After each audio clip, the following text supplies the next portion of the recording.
Sir ಮನೆ ತುಂಬ ಆಗುತ್ತೆ. ಅದು ಏನಾಗುತ್ತೆ, ಎಷ್ಟೋ ಸಲ ಕೆಲವು ಟೈಮ್ ಕೆಲವ್ರು ಅಂತಾರೆ, ಅಯ್ಯೋ ಸುದೀಪ್ ಅವರು ತುಂಬ ರೇಸ್ ಆಗ್ಬಿಟ್ರು, ತುಂಬ ಬೈದ್ಬಿಟ್ರು. ಸರ್ ಕೆಲವು ಎಪಿಸೋಡ್ಗಳಲ್ಲಿ ಬೈಯೋದಕ್ಕೆ ಕಾರಣ ಏನಂದರೆ ಅವ್ರು ಚೆನ್ನಾಗಿ ಆಡಿಲ್ಲ ಅಂತ ಇಲ್ಲ, ಚೆನ್ನಾಗಿ ಆಡ್ತಾ ಇದ್ದೀರಿ.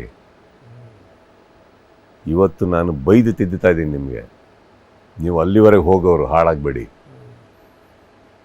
ನೀವು ಮಧ್ಯದಲ್ಲೇ ಬರೋರು ಹಾಳಾಗೋರು ಅಂತ ಗೊತ್ತಿದ್ದಾಗ ನಾವು ಸುಮ್ಮನೆ ನಿಮ್ಮ ಮೇಲೆ ಎನರ್ಜಿ ಹಾಕಕ್ಕೆ ಹೋಗಲ್ಲ. ಯಾಕಂದರೆ ನೀವು ಇಲ್ದಿದ್ರೂ ಆಡ್ತಾ ಇಲ್ಲ, ಮಾತಾಡ್ತೀವಿ, ತಿದ್ದಕ್ಕೆ ಟ್ರೈ ಮಾಡ್ತೀವಿ, ಹೊರಗಡೆ ಕರಿತೀವಿ. ಕೆಲವರು ಸರ್ ಅಲ್ಲಿವರೆಗೆ ಹೋಗೋ ಸಾಧ್ಯತೆ ಇರುತ್ತೆ.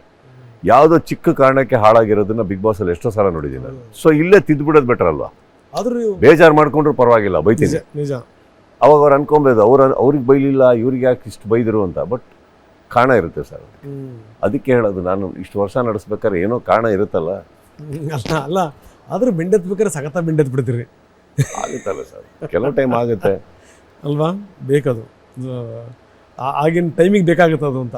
ಹಂಗಲ್ಲ. ಇನ್ನೊಂದು, ನಾನು ಎಲ್ರಿಗೂ ಹೊರಗಡೆನೂ ಹೇಳ್ತಾ ಇರ್ತೀನಿ, ಅಪ್ಪ ಬಿಗ್ ಬಾಸ್ ಸ್ಟೇಜ್ ಹತ್ತಕ್ಕಿಂತ ಮುಂಚೆ ದಯವಿಟ್ಟು ಮೂಡ್ ಔಟ್ ಮಾಡಿಬಿಟ್ರಿ. ನನಗೆ ಆಡ್ಕೊಂಡಿರ್ತೀನಿ, ಬಿಟ್ಬಿಡಿ.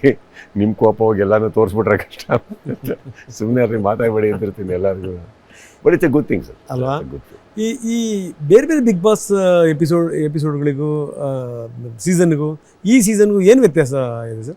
ಇದೇ ಇರ್ತದೆ, ಕಂಟೆಸ್ಟೆಂಟ್ಸ್ ಬೇರೆ ಬೇರೆ ಬರ್ತಾ ಇರ್ತಾರೆ ಅಷ್ಟೇ. ಆ್ಯಂಡ್ ಇನ್ನೊಂದೇನಾಗಿದೆ, ಬಿಗ್ ಬಾಸ್ ಬರ್ತಾ ಪ್ರತಿಯೊಬ್ಬರು ನಮ್ಮದು ಅಂದ್ಕೊಳ್ಳೋಕೆ ಸ್ಟಾರ್ಟ್ ಮಾಡಿಬಿಟ್ಟಿದ್ದಾರೆ. ಎಲ್ಲರೂ ನಮ್ಮದು ಅಂತ ನೋಡ್ತಾರೆ. ಬಿಗ್ ಬಾಸ್ ಬರ್ತಿದ್ದಂಗೆ 1000 ಪೇಜಸ್ ಓಪನ್ ಆಗ್ತವೆ. ಅವ್ರು ಅದನ್ನ ರಿವ್ಯೂಸ್ ಕೊಡೋದು, ಮಾಡೋದು, ಮಾತಾಡೋದು, ಅವ್ರದ್ದು ಓಡ್ತಾ ಇರುತ್ತೆ ಅದರೊಟ್ಟಿಗೆ. So it's a nice thing sir actually. ಅಂದರೆ ಎಷ್ಟೋ ಕೆಲಸನ ಹುಟ್ಟಾಕತ್ತದು, ಎಷ್ಟೋ ಜನಕ್ಕೆ ಅನ್ನ ಕೊಡುತ್ತದು, ಗೊತ್ತಿಲ್ಲದೇನೋ. ಐ ಥಿಂಕ್ ಅಂಥ ಒಂದು ಶೋ ಅಂತ ಬಂದಾಗ, ಅಂದರೆ ಈಗ ಕೆಲವ್ರು ನೆಗೆಟಿವ್ ಮಾತಾಡ್ಬೋದು, ಕೆಲವ್ರು ಪಾಸಿಟಿವ್ ಮಾತಾಡ್ಬೋದು. ಏನು ಮಾಡೋಕ್ಕಾಗಲ್ಲ ಸರ್, ಎಲ್ಲದೂ ತೊಗೊಳ್ಲೇಬೇಕಾಗತ್ತೆ ನಾವು. ನಿಜ. ಬಟ್ ಅಟ್ಲೀಸ್ಟ್ ಯಾರ್ದೋ ಮನೆ ಓಡ್ತಾ ಇದೆ, ಅದರಿಂದ ಮನೆ ಓಡೋದು ಅಂತ ದೊಡ್ಡ ಮಾತಂತ ಆಗ್ಬೋದು. ಅಟ್ಲೀಸ್ಟ್ ನಿಮಗೆ ಒಂದಿಷ್ಟು ಹಣ ಸೇರ್ತಾ ಇದೆ ಅದರಿಂದ. ಸೈಡಿಗೆ ಬರ್ತಾರೆ ಒಂದು ಚಿಕ್ಕ ಮನಿ ಅಂತಲೇ ಅನ್ಕೊಳ್ಳೋಣ, ಬಟ್ ಸೇರ್ತಾ ಇದೆ ಬಿಗ್ ಬಾಸಿಂದ. ಅದಿರೋ ತನಕ ಆ ಪೇಜಿಗೆ ಒಂದು ಬೆಲೆ ಇರುತ್ತೆ. ಈಗ ಹೊಸದಾಗಿ ಹುಟ್ಟಾಕೊಂಡಿರೋ ಪೇಜ್ಗಳು ಹೇಳ್ತಾರೆ ನಾನು, ಕರೆಕ್ಟಾ? ಓಡಲಿ, ಒಳ್ಳೇದಾಗಲಿ.